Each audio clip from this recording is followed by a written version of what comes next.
how the county should move forward, and I have my idea, and I think that's where you see the disagreement. It's not unusual.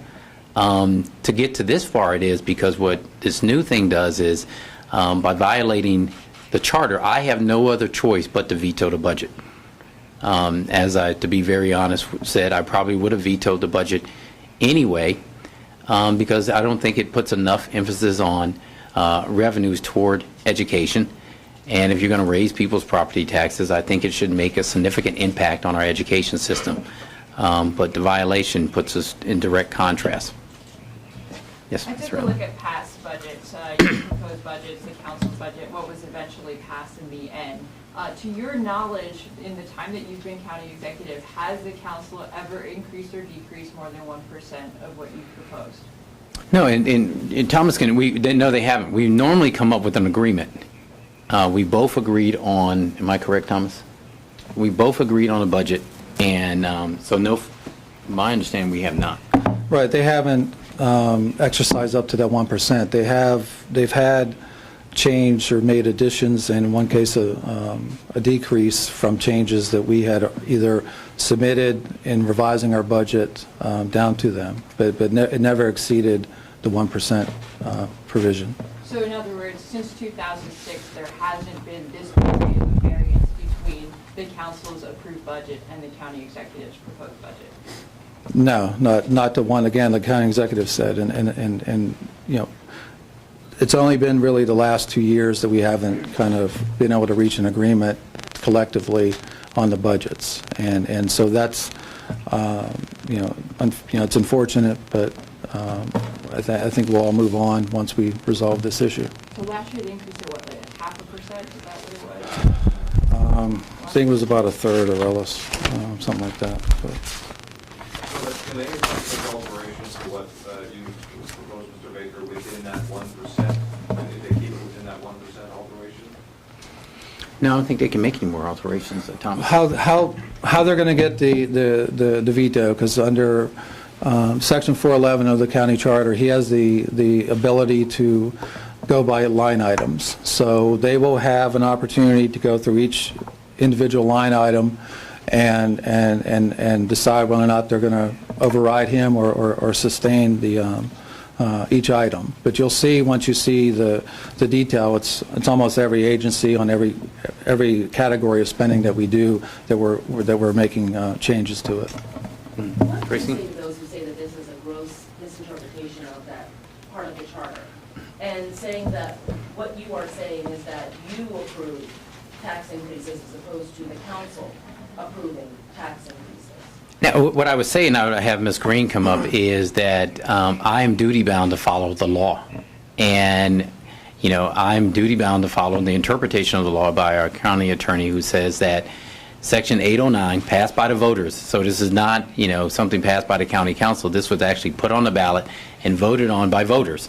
So it is within the charter that, given what the charter says, and it's pretty clear, you know, I have no other choice but to veto the budget because it's outside of the charter. I don't know if you want to add anything, Green. That's a very good question, because I think that there's a lot of misconception out there on how the budget process works and where the tax increase comes in. The process under charter is the county executive prepares a budget, estimated revenues, estimated expenses. County council gets that budget, and they can increase, decrease, delete any item on the expense side, and they can adjust the revenue estimates on the revenue side up or down 1%.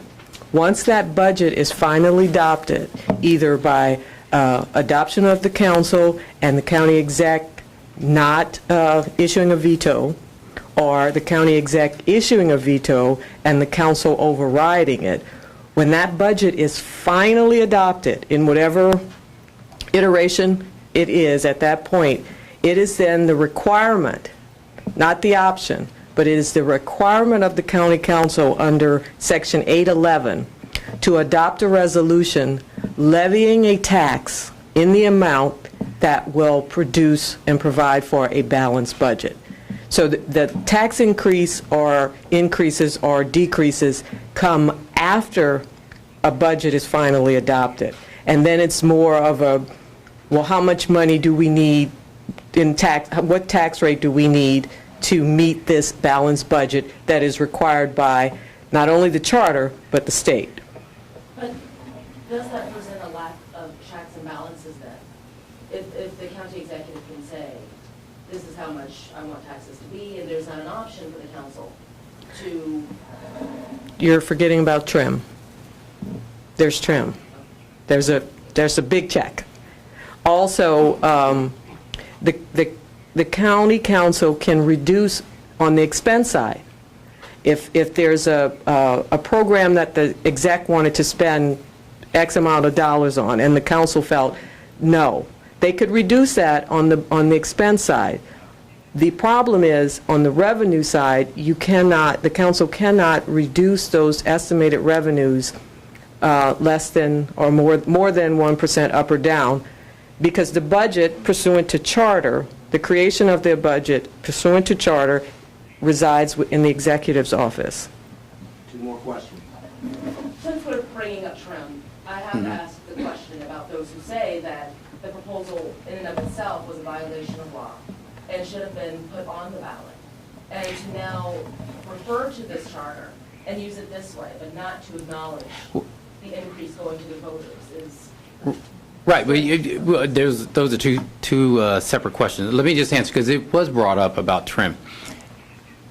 The increase that we proposed for education was based on state law, which supersedes charter law. So, and we got an Attorney General's opinion on that, said that we were absolutely correct. It had been done in other jurisdictions in the state, and proposed actually by Cecil County this year, that they do an increase. So the proposal was in line with state law, which supersedes charter law. So we were very much in line with that. The state law did not do away with trim. There still is a tax cap. The only thing that you can do above the tax, because trim limits it for everything, except for park and planning and WSSC. They're outside of the trim cap. Every other thing in the general budget, we could not levy taxes, a tax increase for without going to the voters. So the proposal was well within state law, which supersedes charter law. The violation, and the reason that I must veto this, is it's a violation of charter, which has nothing to do with taxes or whether you raise taxes or don't raise taxes. It has to do with the estimated budget or estimated revenues, and that violation puts it in by doing it by reducing it by more than what the charter says. They're in violation of the charter. So therefore, the budget's in violation of the charter. I have no other choice but to veto it. I don't have an option in this. Once the county attorney has given me their opinion, I must do that by law. There's no resolution. Hold on. One more. I'm going to go with Jamie. This is his last question as the Gazette reporter. This is one so. Won't be my last question. Okay. But let me just ask, first of all, why wasn't this mentioned earlier in the budget discussions?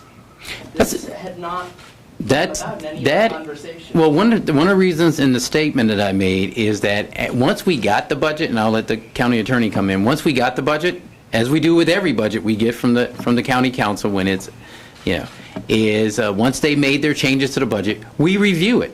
And I said that all along. If you remember when people asked me, what are you going to do about the budget? I have maintained that we will study and analyze the budget and make a decision, especially around the amount of revenues going toward education. In that review is when we came across this, and that is why it's coming up now. I don't know if you want to add anything, Ms. Green. We've never been in this position before, so, it took a minute. We had to research and make sure. I personally wanted to make sure that the opinion I was rendering was accurate. And if I can just ask, kind of tied to that, you mentioned what the property tax increase be, 11.49 cents? 11.45. Okay, I guess how much overall would it then generate for the school system? Or if you have the numbers, if you can... Yeah. Do you know estimate what the school system will get, Thomas? From And I'll speak from the county contribution side, since that was what a lot of the focus was. Under the vetoed budget is going back, it'll have $727 million in county contribution to the school system, 727. The council's budget had about $669 million. I'm sorry, 600. 69. That's what, a difference of what? So it's a difference of about $57 million. And that's with the property tax and also is the telecommunications? The telecommunications, we're leaving it as what the council's level was, which was a 1% increase. Okay, and the Parking planning? the real property tax with the... The personal property is 2.5 times 11.45 cents. It's, I'm quick, but I'm not that quick. There's no resolution by July 1st. Does the government face an impending shutdown? No, government will operate on the, why are you looking at me? Thomas? Well, I think it's uncharted. Yeah. We are hopeful or confident that if this should end up in court, the judiciary will act quickly and render a ruling as to not put us in the position of not having an approved budget on July 1.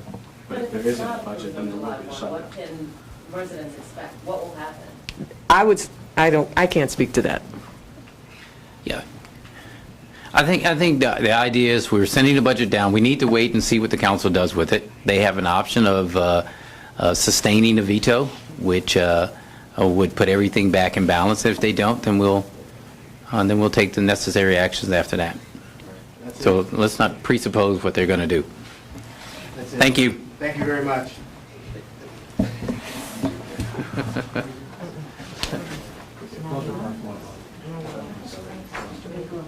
Something else entirely. Nancy.